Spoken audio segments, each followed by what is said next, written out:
Милеви скали е връх в Западните Родопи, издигащ се на 1593 метра надморска височина в Рида Алабак. Той е известен със своите живописни скални образувания и панорамни гледки към Родопите, Рила и Пирин. Природа и защита. Около върха се простира защитената местност Милеви скали, обявена през 1972 година, с площ от 115,1 хектара.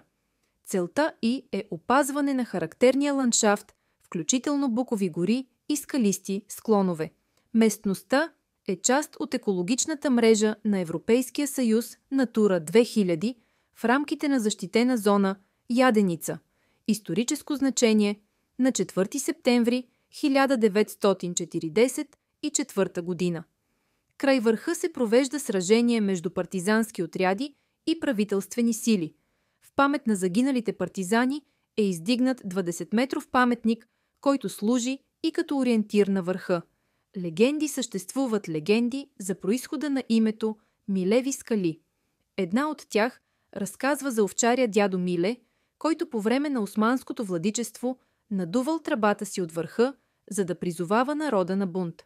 Заради това бил убит от османски войници, а скалите били наречени на негово име. Туристически маршрути. До връх Милеви скали водят няколко маршрута. От Хижа, Равноборе, около 2 часа пеша. От спирка Цепина, около 3 часов. От гара Долене, около 4 часа. От село Варвара, около 5 часа. От Хижа Кладова, около 4,5 часа.